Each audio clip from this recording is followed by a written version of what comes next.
naman. Ayan. Hindi nga naman. Yung kanilang gawain. Mabilis lang sumikip. Parang wala pa yata isang buwan nung nilagyan ko siya ng head strap. Sumikip na kagad. So nag-ano na tayo. Nag-adjust na tayo ng isang butas. Maluwag na yan mga kabokals. Maluwag na. Yan.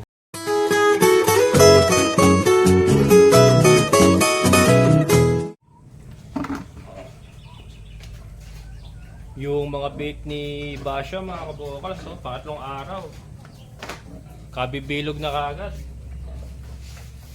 Lalagay ko muna rito sa ano, sa drum. Drum na may ipa yan mga kabokals. Kasi mag-ano tayo, maglilinis sa kulungan. Para di sila mabasa.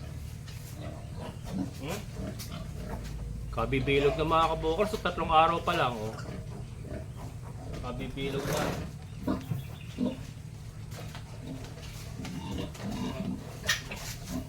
Yeah. Iniingatan ko kasi magbabasa kasi mahangin ngayon, mahangin. Para ano, nilinis tayo ng flooring niya. Kabibilog. Ito nga pala, ano na, sold out na. So nag-confirm na sila Ma'am Irene, Sir Paul. Pina-reserve na lahat mga kabungal. So yan, sa kanila po yan. Yung sa susunod, yun po pwede ulit tayo mag-reserve. Yan Sir Paul, kung nanonood ka, oh. Kabibilog sir, 3 araw pa lang.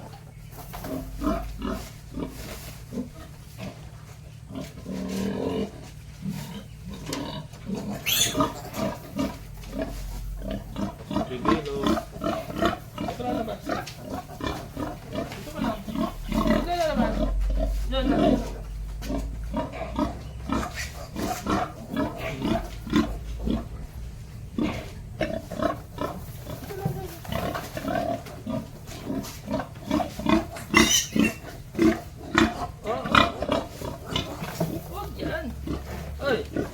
Mga kabokal. Dito.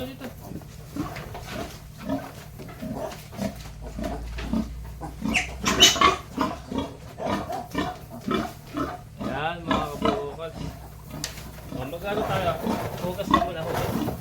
Hugas ng flooring. Hindi ka maliligo. Hugas ng flooring.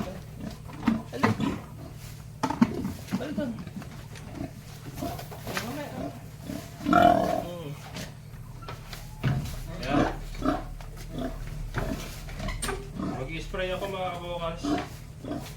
Pa-power spray tayo. Yan. Uhugasan na natin yung flooring mga kabokals. Hindi tayo mag-ano. Hindi natin siya paliliguan. Mabibinat siya. 3 araw pa lang.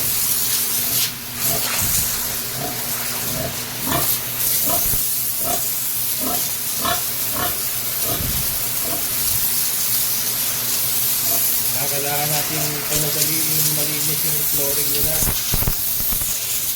para ano, hindi rin kapitan ng mikrobyo.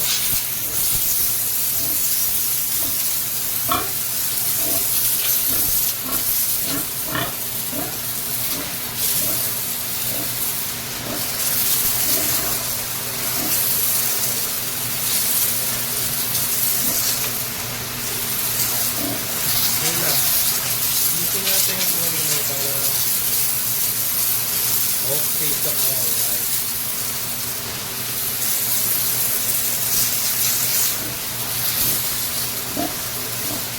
Ito maaga natin mai-release ito mga kabokal. As always, talaga yung anak ni Basha sa ni Kimberly.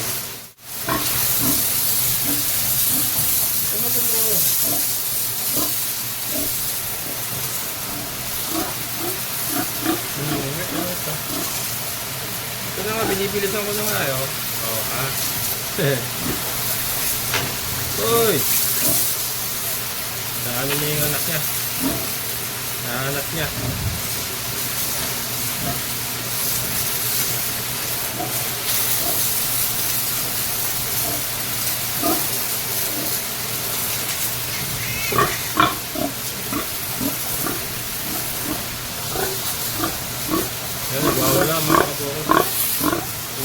malaki.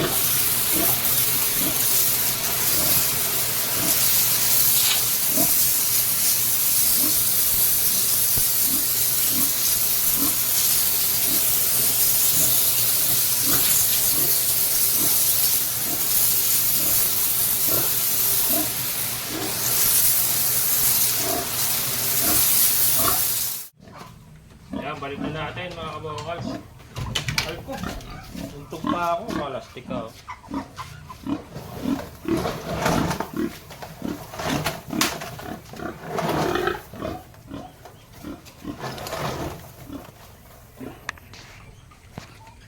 Yan.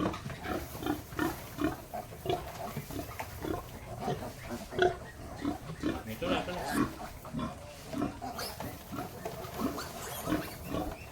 Laki ng tiyan. Busog na busog. Magaling mag-alaga ito si Basyo. Ito yung dati pinakamalit mga kabukas. Orsado na rin, no?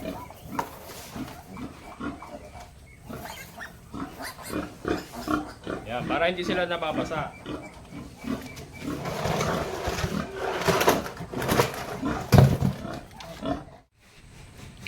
Ayan na mga kabokals, nalinisan na natin silang lahat.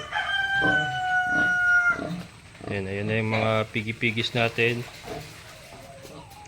Mga pigi-piglets. Ayan. Ito, ang daming kong i-repair dito. Tungkab-tungkab mga kabokals, so baka patungan ko ng panibagong manipis yan. Ako na lang gagawa. Kailangan muna niya maglandi para mailabas ko siya. Kasi pag landi yan, pwede mong hatak-hatakin yan. Hindi yan magwawala. And then ito si Kanor, bagong ligo. Ayan mga kabukals. Si Kanor lang yung pinapaligo ko kasi ginagamot ko yung balat niya. Nagkakaroon siya ng parang mga galis-galis. Pero nakadalawang dose na yan ng nakadalawang turok na yan ng ivermectin. Ginagamot natin siya ng ivermectin. Nangangati Ate ivermectin. Kahapon tinurukan ko doon sa may kili-kili. Hindi ko na maturukan dito kasi matigas. Parang armor na yung kanyang balat dito. Kaya doon sa kili-kili natin tinira kahapon. Ayan kamot ng kamot Kaya lagi ko siya pinapaliguan. Siya lang. Kasi nga ginagamot natin yung kanyang balat. Medyo mahangin kasi kaya yung ibang inahin hindi ko na pinapaliguan yan. Ayan, malilinis naman sila yung mga inahin natin. Ayan, papadede na si Yan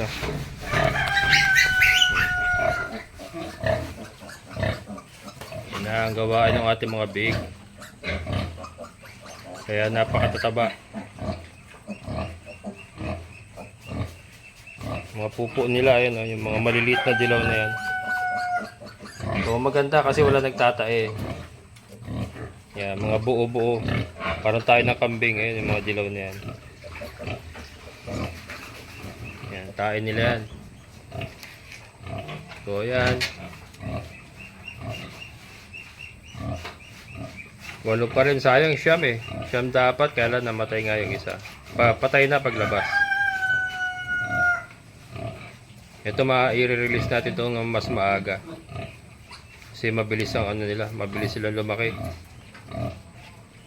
Siguro sa genes na rin ni Basha.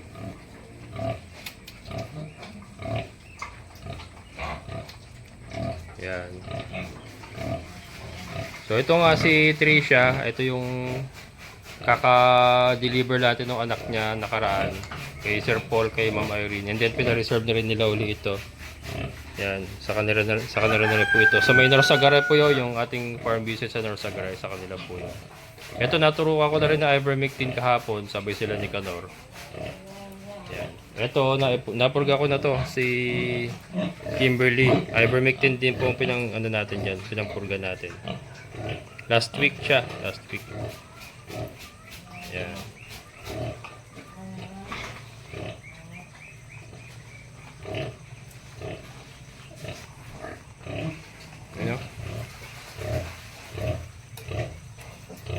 Kikinis mga kabukals, tayo tumede. Dali na. Takot yata sa akin. Dali na.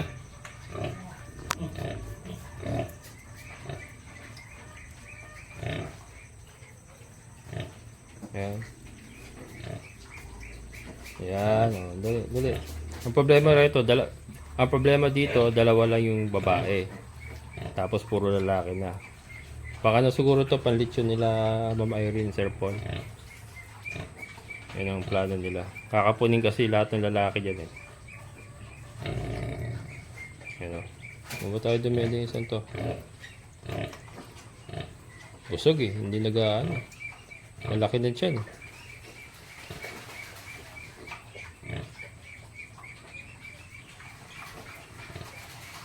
Yan. Ang ating pato. Naliligo. Bagong palit ang tubig kaya naliligo. Ang ating mga Muscovy duck.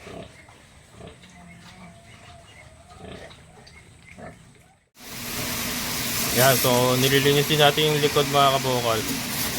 Ito yung likod na ng ating uboyan. Pinakanal nila.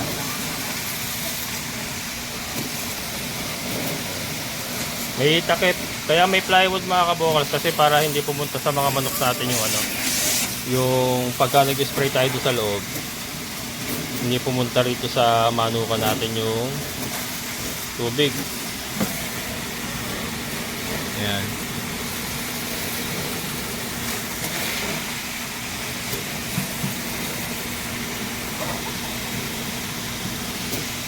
So yun eh, banda ron, i-spray ako na lang. Di naabot yung ating hose, di naabot. Yan sila mga kabukal, steady na naman. Ayan. Steady na naman. Yun ang kanilang gawain.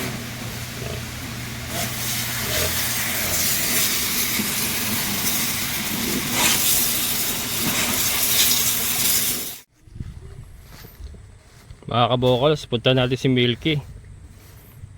Dito tayo sa likod natin. Ayan yung ating area. Lote ni Ate Ninfa. Uy! Nabuhol na pala ang Milky ko. Wait lang.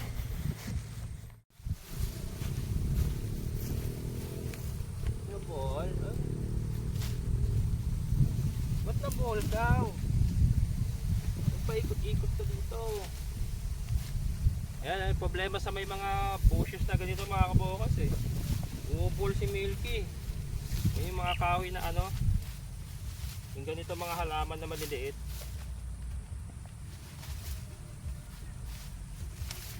Yan. Ganito. Lipat tayo. Lipat ko mga kabukas.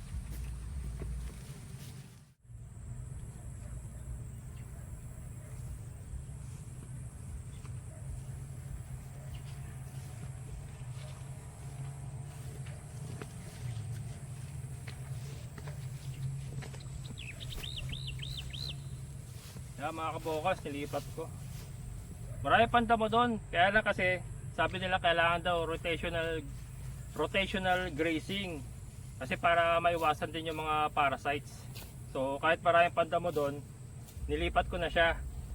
Tapos babalik na lang uli doon pag nakaikot na uli kami. Iikot na lang kami doon sa sa mga ibang part na wala pa. Ito kasi nagpapaano eh.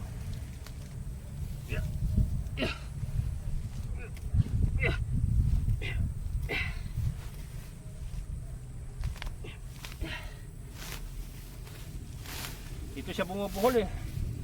Sa mga ganito.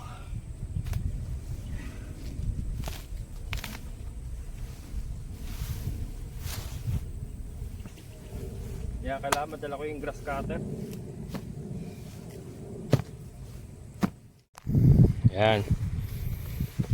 Milky mga kabukals.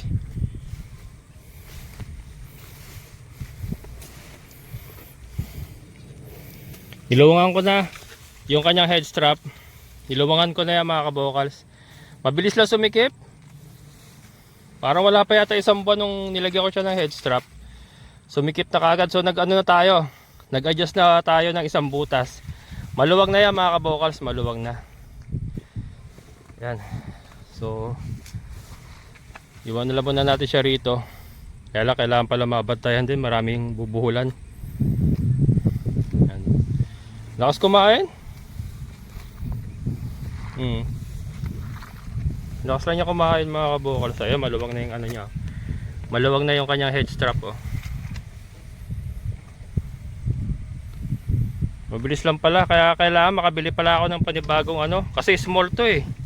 Small ito eh. So kailangan makabili ako ng large o kaya ano, hindi, large siguro, ila-large ko na siya. Palaki na ng palaki, mabilis lang lumaki.